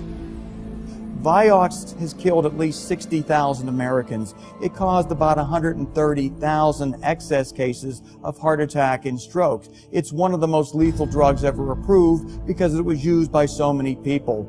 The FDA commissioner, looking at his medical reviewers, refused to remove that drug from the market. Then FDA Commissioner Lester Crawford stood by Merck and defended that drug. He also believed that the drug was appropriate for use in pediatric rheumatoid arthritis patients. So he approved it for kids. The total sales of Vioxx over its period of time it was allowed on the market was over $11 billion. And they had to pay the federal government a $950 million fine. They've paid out about $4 billion in settlements to the victims of Vioxx. But the company is way ahead of the game in their fraudulent marketing of Vioxx. There are many other drugs that can fall into the category of unsafe drugs that have been approved. Bextra, for example, had heart toxicity risks and ultimately was removed from the market because of those risks, but for many, many years, the FDA kept it on the market. The company making Bextra, again, covered up the lethal dangers, and they promoted it for uses that it never should have been used for, such as post-surgical pain relief. Statin drugs have been approved despite the fact that at the time the FDA convened its medical panel, review panel on the statin drugs, the panel at first refused to approve the drug. Well, the unfortunate reality of the drugs is that they block production of an essential energy enzyme, coenzyme Q10, which can lead to heart failure. So here we have, again, a situation where a drug has been approved to lower your risk of heart abnormalities that in the end can contribute to heart fatalities. Katic. It is a drug used as an antibiotic. There's plenty of other antibiotics out there, but Katic, that one caused severe liver damage. FDA had a hint that there was liver damage before the approval, but they approved it anyway. What's really frightening is the clinical study that was done to validate the safety of Katic never occurred. It was done at a clinical research facility that was closed at the time that the alleged study was conducted. But Katic did get approved, and as a result, it killed a lot of people, destroyed their livers, necessitated liver transplants, thereby ruining people's lives.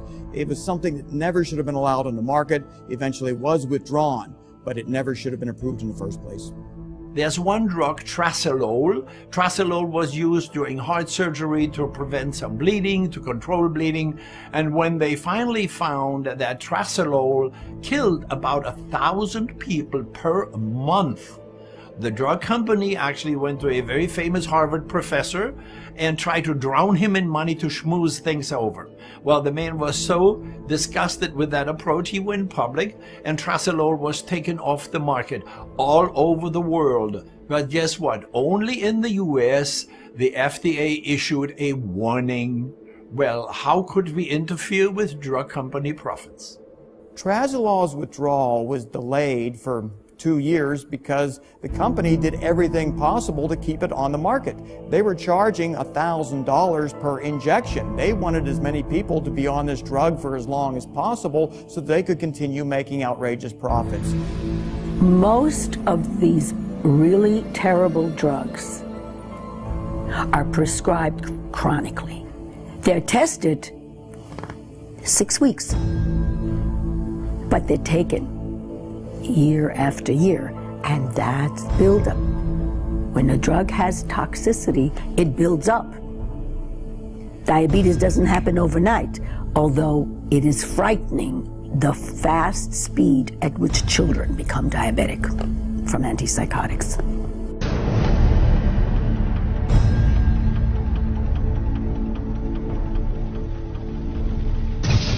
There are several psychotic drugs or antipsychotic drugs that the FDA keeps on the market, despite increased risks of suicidality and despite a substantial amount of evidence of birth defects associated with them.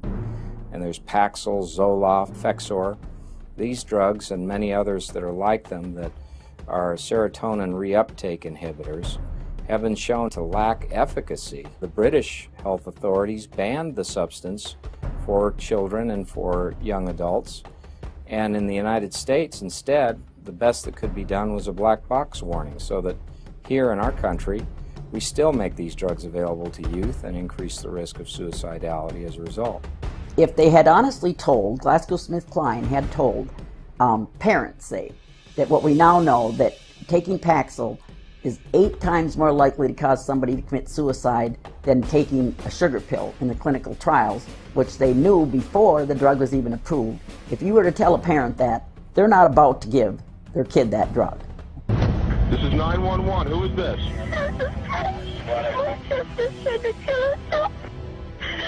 Stop trying to kill us. your sister? What is she trying to do? Take pills?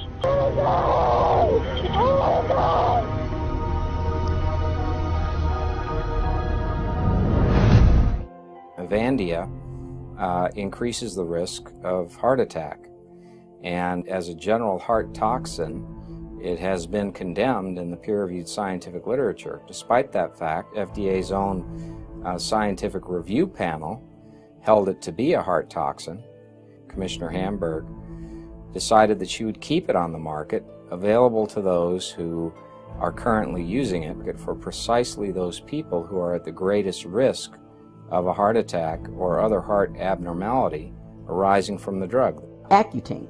That was an acne drug that was supposed to be given only in the most severe cases of acne because it was known it had side effects. It caused severe birth defects. They denied that it caused people to commit suicide, but it did. But they were able to keep the warning off of that for many, many years. One congressman, Bart Stupak from Michigan, his son committed suicide at 17. Now these are kids, they weren't diagnosed with depression, they weren't diagnosed with any mental disorder, and they take this acne drug and they commit suicide. And so the drug companies know this, but the FDA knows it too. When one of the producers of fractionated blood products intended for hemophiliacs realized that their product would kill people because it was contaminated with HIV, you would expect that Baxter would have destroyed the product. They didn't. With the encouragement of the FDA, they sold the product in Europe to hemophiliacs there and infected children with HIV. This company positively, absolutely knew that they had a medication that was infected with the AIDS virus. They took the product off the market in the U.S. and then they dumped it in France, Europe, Asia, and Latin America. So they made a huge profit. By the way, Joe, government officials in France that allowed that to happen actually had to go to prison for it. In America, not one corporate executive for this company has been indicted or even criminally investigated by our Justice Department. Why not? And if you've ever wondered why a terminally ill cancer patient is given lots of chemotherapy almost up until the point that they're dying or dead, it's because the economic incentive is there to continue putting chemotherapy into cancer patients who have no chance whatsoever of benefiting from it. In each and every case when we tried to recruit a mainstream oncologist, the question they asked us is, what is your chemotherapy bonus structure? I was unaware of this back in the year 2000. I asked them, well, what do you mean by that? They said, well, our pay is based on how much chemotherapy we prescribe. That's where our profit center is. And if we don't have a strong chemotherapy reimbursement incentive, we'll find a cancer center that will give us a strong chemotherapy bonus.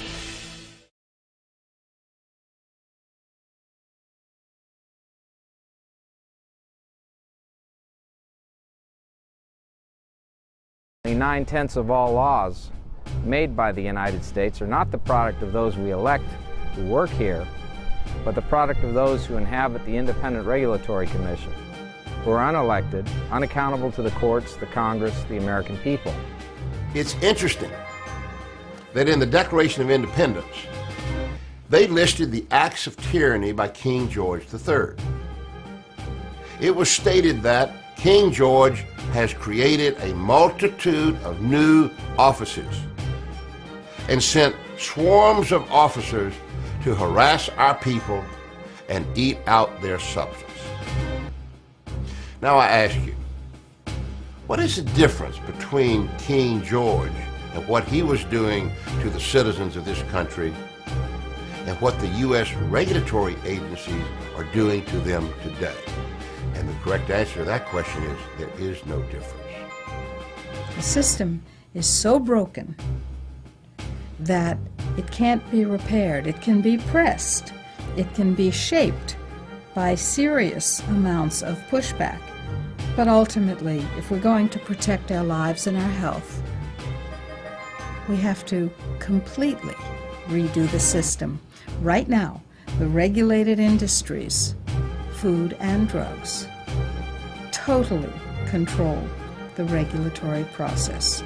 Just as Mahatma Gandhi walked to the ocean, Japan, for his own salt, to violate the British Crown's salt monopoly, so we need to grow organic food, bring raw milk across state lines for our own use and for the use of those who want it, demand the right to trade in natural products. Well, the question always arises what to do. Should we write our congressman about the transgressions of the FDA? Of course. Make some noise. The only thing I believe that will save this country is for the executive and the legislative branches of government that have power, use that power to dismantle or strictly eliminate the illegal activities of these regulatory agencies. We're not going to solve the problem by incremental reforms. The system is too corrupt from top to bottom. We're going to have a mass uprising, hopefully mainly nonviolent, of the citizens of this country. I think we're going to have allies all over the world when we do this. We're going to have a second American Revolution because we do not have a democracy. And the type of authoritarian system that we're living under right now is not just a threat to our economic livelihood. This is a threat to our lives, a threat to our children, our grandchildren. This is a threat to human civilization and the fragile web of life on Earth. It's a matter of life and death. It is the rule rather than the exception that abuses take place. And that's why we're killing our country. That's why our country is in such dire straits. And we won't be able to save this nation unless these scoundrels are eliminated and unless people come into office to replace them who are dedicated to serving this country more than they are in serving themselves. When we call Congress, we have a couple 100,000 grassroots activists, when they call Congress and talk about these issues, they need to be well informed and understand what it is that they're talking about. So the most important thing that people can do is educate themselves, get the facts straight, and get in touch with those that really can help to push our agenda in Congress and otherwise. And one of you? Two of you? No. Millions of you? Yes. How do we get millions of you? Because you send out the action item to your friends. Click, click, click. We call it riding the freedom mouse. And when the globalists, when the regulators, when the industrialists are faced with that kind of pushback, they step back every time. Simply pointing out the illegality and the tyranny of the actions of these regulatory agencies affects nothing. We need to put pressure on our elected officials in Congress and in the White House to put restraints upon these regulatory agencies. That's the only thing that will save us. Citizens, even if they don't know this, we have the ability to pass our own laws. In large numbers of municipalities and counties, we have the ability to fire these corrupt politicians. It's called recall. These things are happening. It's not a question of whether we're debating about whether people have sold the country down the river in order to benefit themselves. They have done it. And we're seeing a situation in which reform right now is really essential. Well, now there's a series of bills that would literally change health and food freedom and justice in this country. It's important to remember that there are people in Congress who are willing to challenge the FDA. The public has got to keep their congressmen reminded. They have to remind their congressmen that they're not going to tolerate legislation being passed or FDA rules being put into effect that deny them access to their dietary supplements. It's an ongoing battle. It just doesn't stop with one victory. Basically, you have legislation by default. To downsize the government, the Administrative Procedures Act needs to be amended so that the final application of any new regulation needs to be actually approved by an actual vote of Congress. What we need is a regulatory system where the drug manufacturers are penalized both in terms of fines and in terms of responsible people going to jail.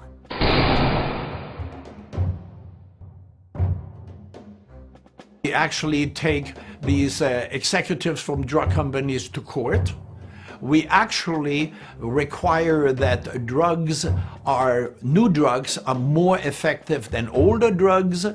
And when we have some nutritional factors that play a key role in the prevention of diseases, that government should step in and finance research.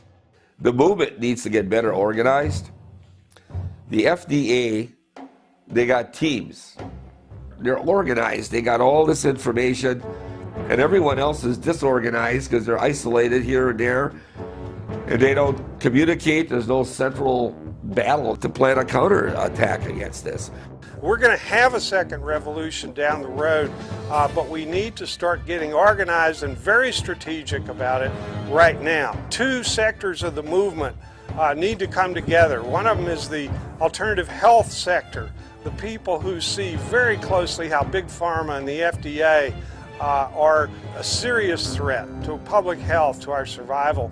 And the others are it's the movement for alternative food and farming. Once we come together, we have millions of people. We have the capacity to enact our own laws. We have the capacity, if we need to raise millions of dollars in statewide campaigns. Consumers have to let their voice be heard so that the hundreds of billions of dollars that the drug companies earn every single year does not allow them to perpetuate a monopoly on the healthcare system. I'm a lawyer, I'm used to the courtroom, and to be able to win a case because thousands of people lend and show public support is just one of the best feelings. I mean, that is making the system work, and we need help. We all need to come together and increase our ranks because we really need to build an army. Just going to Congress, we're not even getting results. We need to confront our oppressors directly and then get the attention of the national news media. But, you know, this has to be well organized. When we think carefully and when we stand their process on its head and use it to our advantage, we prevail.